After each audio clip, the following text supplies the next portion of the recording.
신혼 3개월이었습니다. 제가 세상에서 가장 행복하다고 느끼던 때였어요. 비록 집은 작고 가진 것도 많지 않았지만 매일이 행복 그 자체였어요. 남편과 함께하는 시간이 그렇게 소중하고 벅찰 수가 없더라고요. 아침에 일어나면 남편 얼굴을 보면서 하루를 시작했고 하루 종일 밥을 안 먹어도 좋을 만큼 마음이 가득 찬 느낌이었어요. 그 사람이랑 같이 있다는 것만으로도 세상이 다 내 것 같은 기분이었습니다. 그런데요. 그 행복이 얼마나 부질없었는지 저는 곧 처절하게 알게 됐습니다. 신혼의 설렘이 아직 가시기도 전에 저를 지옥으로 밀어넣은 사람이 있었거든요. 바로 남편의 전 여친이었습니다. 저는 처음에 그 여자의 존재도 몰랐어요. 남편이 이전 연애에 대해 말을 잘 안 했거든요. 저도 굳이 캐묻지 않았습니다. 지나간 일인데 뭐하러 궁금해하냐 싶었죠. 그렇게 남편을 믿었습니다. 그런데 그 믿음이 얼마나 어리석었는지 저는 곧 알게 됐어요. 어느 날이었어요. 낮에 집에 혼자 있었는데 초인종이 울리더라고요. 택배인가 싶어서 나갔죠. 그런데 문 앞에 서 있는 낯선 여자를 보는 순간 뭔가 심상치 않다는 느낌이 확 들었습니다. 그 여자는 다짜고짜 제 이름을 부르더니 이렇게 말했어요. 혹시 김모 씨 아내분 맞으시죠? 순간 등골이 오싹했습니다. 제가 맞다고 하니까 그 여자가 가방에서 종이 한 장을 꺼내서 저에게 내밀더라고요. 그 종이에는 병원 진단서가 적혀 있었어요. 임신 9주. 저는 그걸 보는 순간 숨이 막혔어요. 그 여자는 태연하게 말했습니다. 저 임신했어요. 당신 남편 아이요. 그 말을 듣는 순간 세상이 멈춘 것 같았어요. 이게 무슨 소리냐고. 저는 얼떨떨해서 말도 안 나왔습니다. 그러자 그 여자는 뻔뻔하게 웃으며 덧붙였어요. 결혼하기 전까지 저희 계속 만났거든요. 당신이랑 결혼하기 직전까지요. 그 말을 듣는 순간 머리가 띵했습니다. 남편이 저랑 결혼 준비하던 그 시기에 다른 여자와 관계를 이어갔다는 말이잖아요. 저는 다리가 풀려 그 자리에 주저앉을 뻔했어요. 그 여자는 더 기가 막힌 말을 했어요. 그 사람 나한테 결혼할 생각 없다고 했거든요. 근데 갑자기 당신이랑 결혼하겠다고 하더라고요. 너무 열받아서 그냥 넘길 수가 없더라고요. 이게 말이 됩니까? 저는 울분이 치밀어 올랐어요. 그 자리에서 당장 남편에게 전화했지만 남편은 받지 않았습니다. 결국 그 여자와 함께 남편이 다니는 회사 앞으로 찾아갔어요. 차라리 헛소문이길 바랐죠. 그런데 남편을 보자마자 그 여자가 오빠. 얘기 좀 하자 이렇게 부르는 거예요. 남편의 얼굴이 하얗게 질리는 걸 제 두 눈으로 봤습니다. 저는 남편에게 따졌어요. 이게 무슨 일이야? 말 좀 해봐. 그런데 남편은 변명조차 못하고 입을 꾹 다물었습니다. 저는 그 순간 이 인간이 정말 그런 짓을 했다는 걸 확신했어요. 너무 화가 나서 길 한복판에서 고래고래 소리를 질렀습니다. 사람들의 시선이 쏟아졌지만 신경 쓸 겨를도 없었습니다. 그 여자는 비웃으며 말했어요. 이제 어쩔 건데요? 나 임신했는데. 애 낳으라고요? 말라고요? 당신이 결정해봐요. 그 말에 저는 미칠 것 같았습니다. 이게 대체 무슨 개 같은 상황인지 저는 도저히 이해할 수가 없었어요. 그렇게 길거리에서 대판 싸우고 집으로 돌아왔습니다. 남편은 저를 따라와서 무릎 꿇고 빌었어요. 한 번만 용서해달라고요.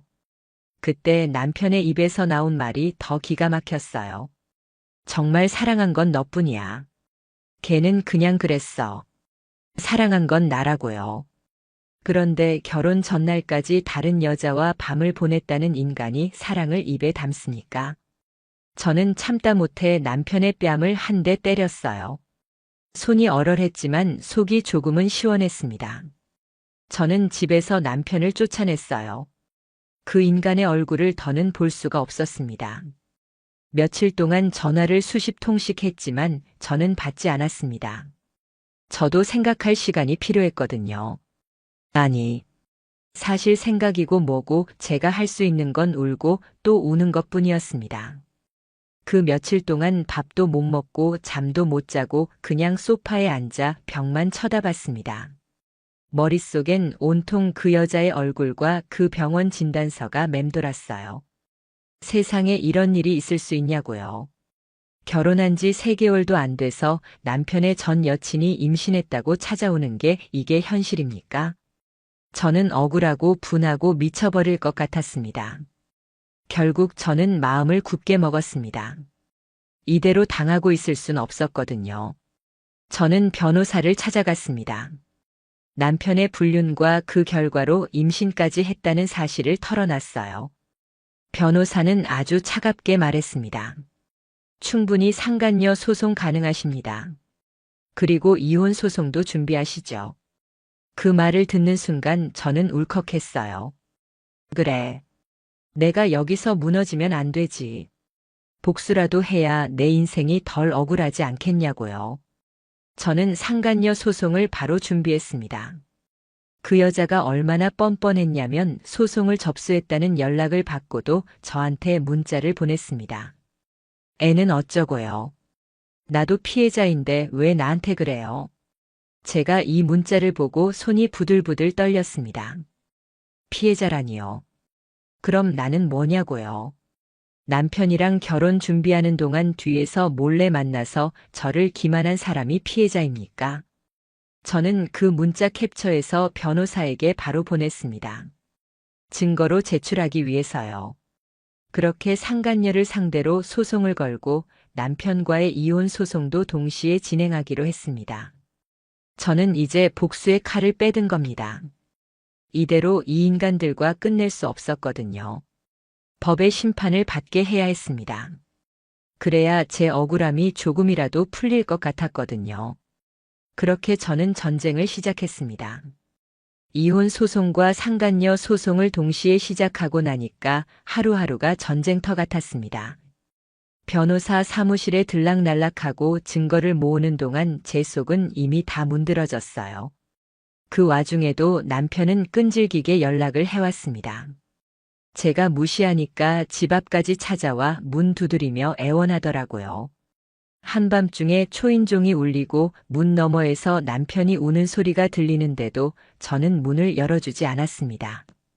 열어줬다간 또 흔들릴까 봐요. 그래도 남편은 매일같이 문자를 보내왔어요. 미안해. 나 진짜 후회해. 너 없으면 안 돼.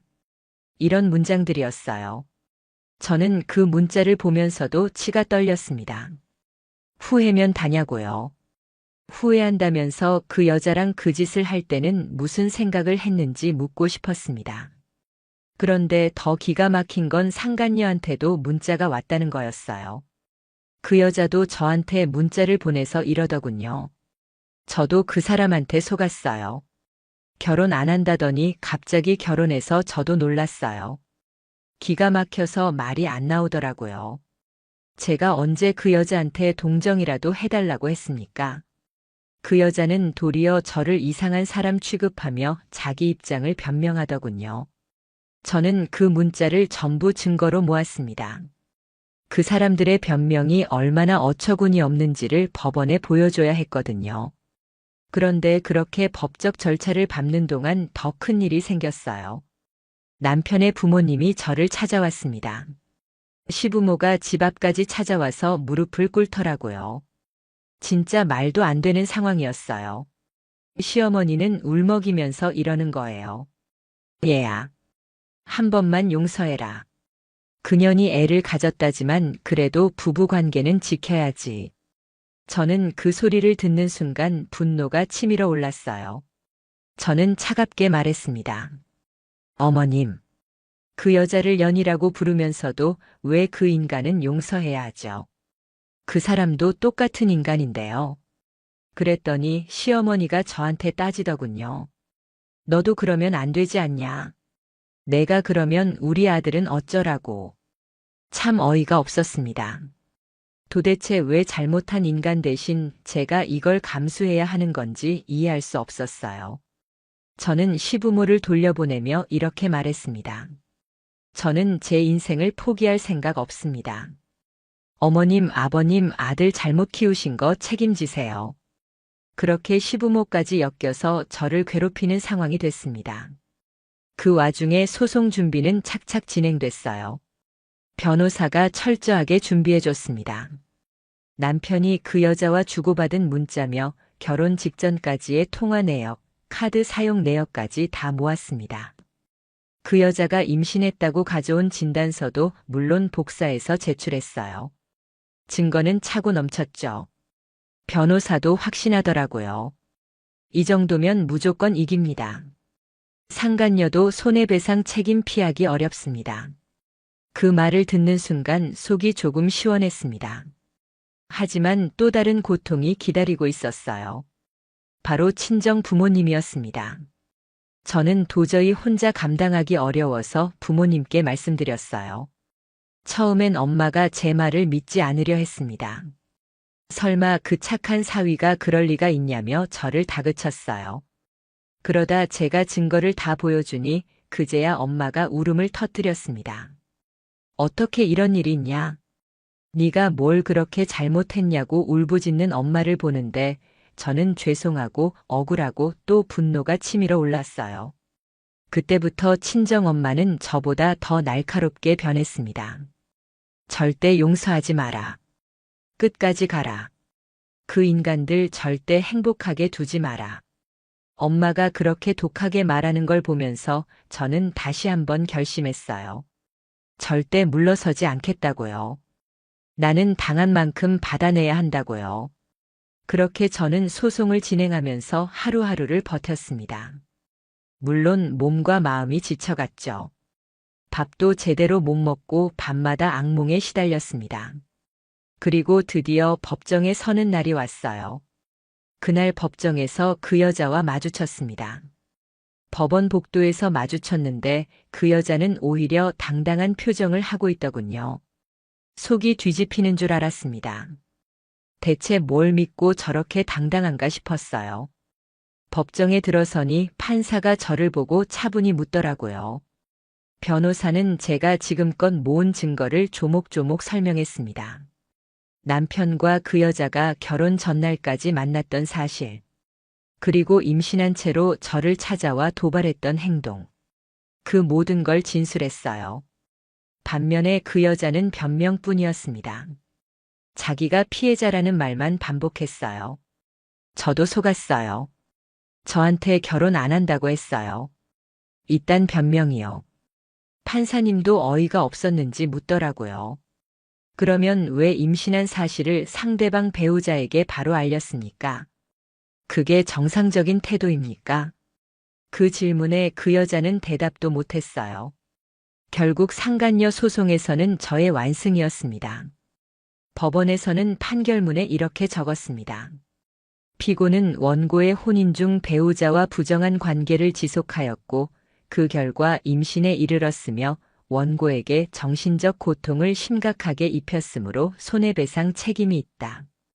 판결문을 받아드는 순간 손이 덜덜 떨렸어요. 이게 정의구나 싶었습니다. 비록 제 상처가 다 아물지는 않았지만 법이 제 편이라는 사실이 조금은 위로가 됐어요. 이혼 소송도 순조롭게 진행됐습니다. 남편은 끝까지 반성하는 척했지만 이미 늦었습니다. 법원에서도 혼인 파탄의 책임이 남편에게 있음을 인정했어요. 결국 남편은 위자료와 함께 재산 분할도 저한테 불리하게 나왔습니다. 그날 법원에서 최종 판결이 내려지던 순간 저는 속으로 외쳤어요. 이게 너희들이 뿌린 대가야. 평생 이렇게 살아라. 그렇게 법원 판결로 상간녀에게 손해배상 판결이 나오고 남편과의 이혼도 확정됐지만 저는 마음이 편해지지 않았습니다. 이 인간들이 받은 처벌이 고작 이 정도라니 너무 억울했어요. 저 혼자 받은 상처는 몇 배, 몇십 배인데 법이 줄 수 있는 건 돈 몇 푼이라니요. 그래도 저는 포기하지 않았습니다. 그래. 그래도 끝까지 쫓아가야겠다. 내가 무너지는 걸 그 인간들이 바라겠지. 절대 그러면 안 되겠더라고요. 저는 판결문을 손에 쥔 채 그걸 복사해서 두고두고 볼 생각을 했습니다. 상간녀와 남편. 두 사람의 이름이 적힌 그 판결문이 저한테는 일종의 방패였어요. 내가 언제든 이 사실을 들춰낼 수 있다는 경고장이기도 했습니다. 그 여자가 아이를 낳을지 안 낳을지는 모르겠지만 저는 이미 관심이 없었어요. 다만 그 아이가 크고 난 뒤 그 엄마의 추악한 과거를 알게 된다면 그게 진짜 벌이겠죠. 그런데요. 이게 끝이 아니었어요. 저는 공론화를 결심했습니다. 물론 법적으로 개인정보 보호 때문에 실명을 공개할 순 없었어요. 하지만 저는 온라인 커뮤니티에 제 사건을 자세하게 정리해서 올렸습니다. 처음에는 망설였어요. 혹시 내가 이상한 사람으로 몰리면 어쩌지 싶었죠. 그런데 막상 올리고 나니 반응이 폭발적이었습니다. 수백 개의 댓글이 달리고 모두가 저를 응원했어요. 사람들은 입을 모아 말했습니다. 이런 인간들은 평생 벌받아야 한다고요. 그걸 보면서 저는 힘이 났어요. 그래. 내가 당한 걸 알리길 잘했구나. 나는 피해자고 내가 숨을 이유가 없다는 걸 그때야 다시금 느꼈습니다. 사람들은 그 상간녀가 얼마나 뻔뻔한지 욕했고 남편 같은 인간은 진작에 인생에서 끊어냈어야 한다며 다들 저를 위로해줬어요. 누군가의 위로라는 게 이렇게 큰 힘이 될 줄 몰랐습니다. 그 여자는 제 글이 올라온 걸 알았는지 변호사를 통해 항의해왔어요. 명예훼손이다. 사실을 왜곡하지 말아라. 이런 말을 했다더군요. 그런데 저는 꿀릴 게 없었습니다. 저는 사실 그대로를 썼거든요. 오히려 제가 변호사에게 물었습니다. 적을 내려야 할까요? 변호사는 웃으며 이렇게 말했습니다. 사실에 기반한 이야기라면 문제 없습니다. 두려워 마세요. 그 말을 듣고 저는 더 담대해졌어요. 그리고 그 여자가 사는 동네 커뮤니티에도 제 이야기가 퍼졌다는 소문을 들었습니다. 그 여자가 사람들의 시선에 시달리고 있다는 걸 전해 들었어요. 당연하죠. 본인이 저지른 죄값이니까요. 저는 차라리 속이 시원했습니다. 잘 됐다 싶었죠. 사람들의 시선이라는 게 때로는 법보다 더 무서울 수 있거든요. 남편은요. 한동안 연락이 없더니 갑자기 다시 연락해 왔어요. 그 내용이 진짜 가관이었습니다. 나 이제 진짜 반성하고 있다. 다시는 그런 일 없을 거다. 다시 시작할 수 없겠냐. 저는 그 문자를 보는 순간 헛웃음이 나왔습니다. 이 인간이 아직도 정신을 못 차렸구나 싶었어요. 그래서 딱 한 줄 보냈습니다. 다시는 내 앞에 나타나지 마. 그걸로 끝이었습니다. 그리고 번호를 영구 차단했어요. 더 이상 제 인생에 그 인간의 그림자도 드리우게 하고 싶지 않았으니까요. 저는 그 뒤로도 그 커뮤니티에 꾸준히 제 소식을 올렸습니다. 사람들은 제게 많은 응원을 보내줬고 또 비슷한 피해를 입은 사람들이 용기를 얻었다며 연락도 왔습니다. 그래서 저는 느꼈어요. 내가 겪은 이 고통이 헛되지 않구나. 나 같은 사람이 또 있겠구나. 내가 이겨내야 그런 사람들도 버틸 수 있겠구나 싶었습니다. 그 와중에 상간녀의 남편이라는 사람에게 연락이 왔습니다. 처음엔 무슨 일인가 싶었는데 알고 보니 그 여자는 결혼한 상태에서 남편 몰래 저희 남편과 바람을 피운 거였더라고요. 이게 더 가관이었습니다. 그 남편도 그 사실을 뒤늦게 알고 상간남 소송을 걸겠다고 하더군요. 저는 기꺼이 도와주겠다고 했습니다. 제가 가진 증거 전부를 그 남자에게 넘겼어요.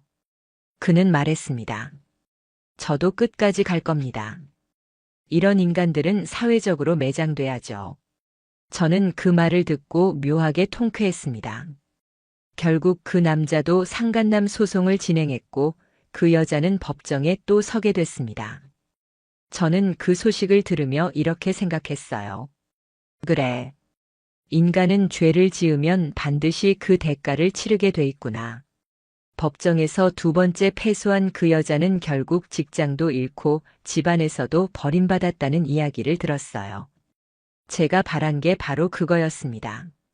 그 여자가 평생 그 죗값을 지고 살아가는 것. 저는 그 소식을 들으며 비로소 마음이 조금은 편안해졌습니다. 하지만 저에게 남은 상처는 쉽게 아물지 않았어요. 매일 밤 잠을 자다 깨면 갑자기 그때의 충격이 떠올랐습니다. 남편의 전 여친이 임신했다며 찾아왔던 그 순간. 아직도 꿈처럼 선명했습니다. 그때의 분노와 억울함은 평생 저를 따라다닐 거예요. 그래도 저는 무너지지 않았습니다. 저는 싸웠고 이겼고 결국 제 권리를 찾았습니다. 그리고 이 모든 걸 세상에 알렸습니다.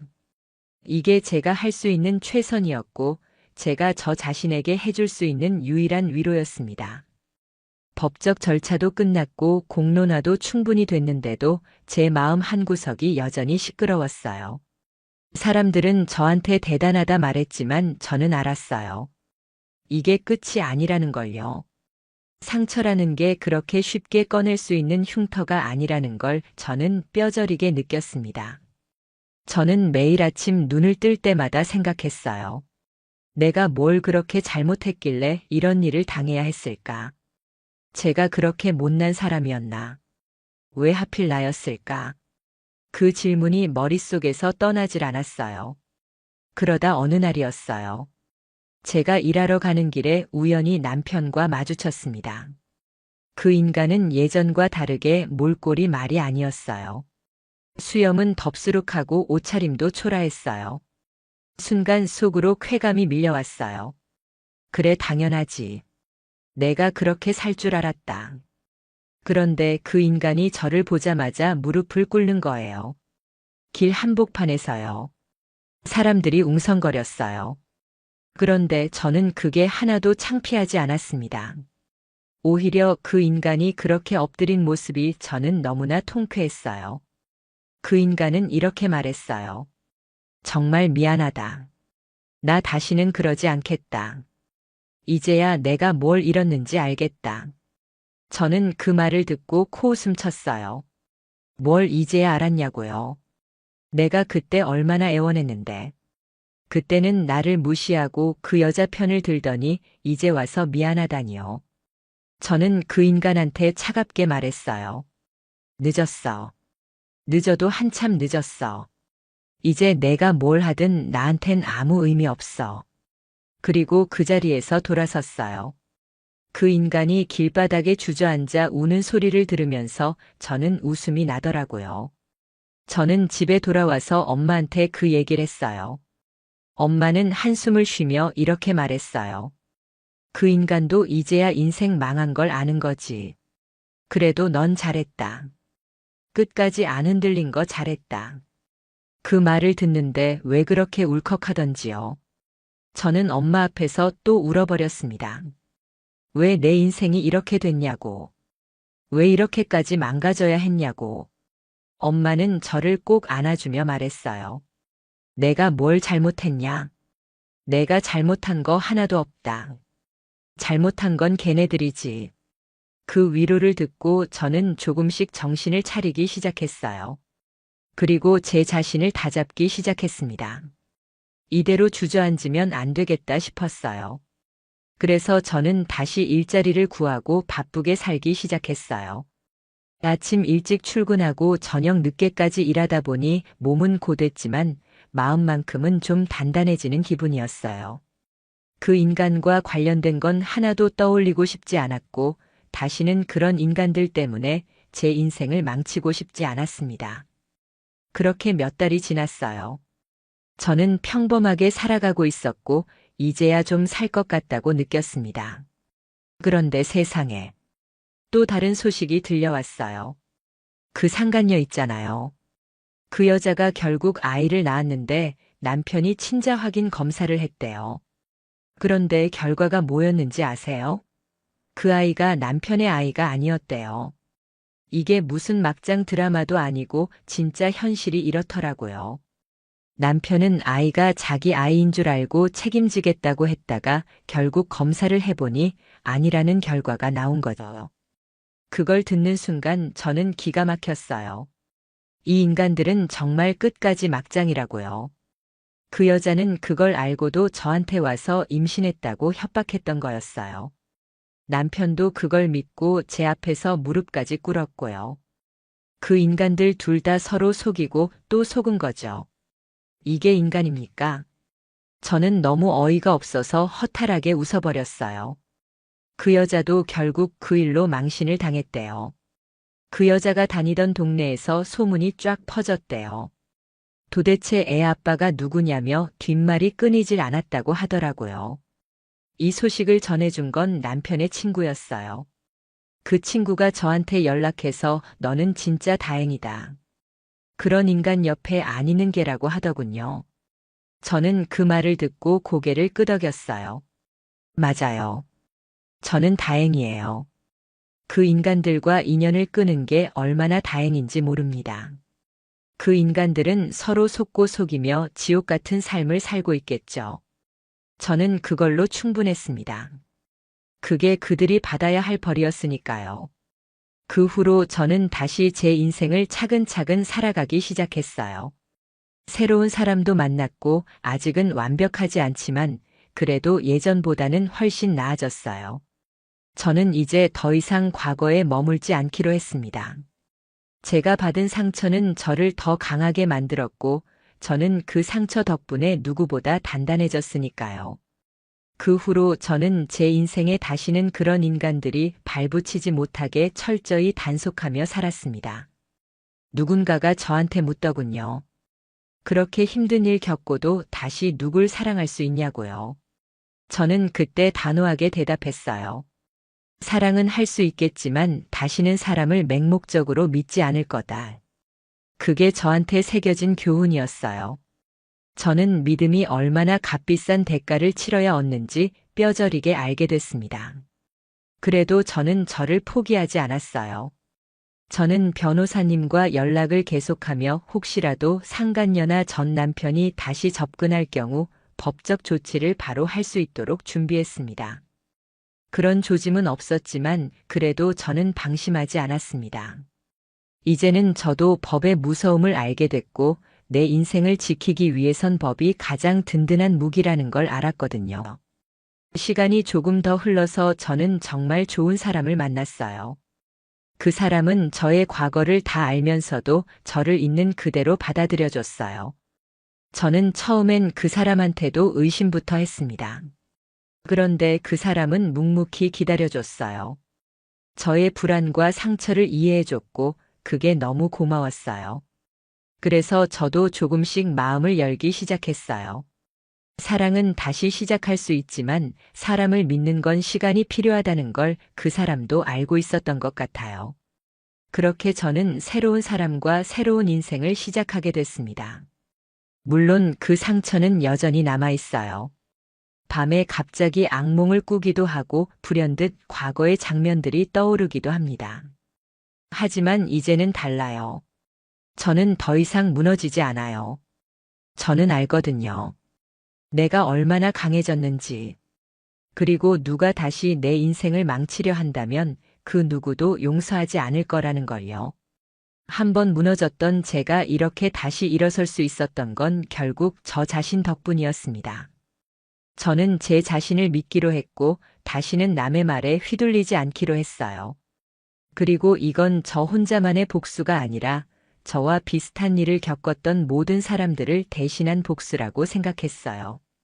우리가 얼마나 억울했는지 그 인간들이 평생 느끼고 살아가길 바랍니다. 마지막으로 법원의 판결문을 다시 꺼내 읽었습니다. 판결문에는 분명히 적혀 있었어요. 피고는 혼인 관계를 유지하던 중 상간녀와 부정행위를 지속하였고 이로 인해 원고에게 극심한 정신적 피해를 주었으므로 손해배상과 위자료 지급 판결을 내린다. 이 문장이 저한테는 승리의 증거였고 제 자존심의 회복이었습니다. 이제 저는 다시는 그런 일을 당하지 않겠다고 다짐했습니다. 제 인생을 망치려 드는 인간이 있다면 저는 끝까지 법으로 싸울 거고 절대 물러서지 않을 겁니다. 그리고 이 이야기를 듣는 여러분도 절대 잊지 마세요. 우리가 받은 상처는 우리가 약해서가 아니라 그 인간들이 악했기 때문이라는 걸요. 누구도 우리를 함부로 대할 수 없다는 걸 저는 제 인생으로 증명했습니다.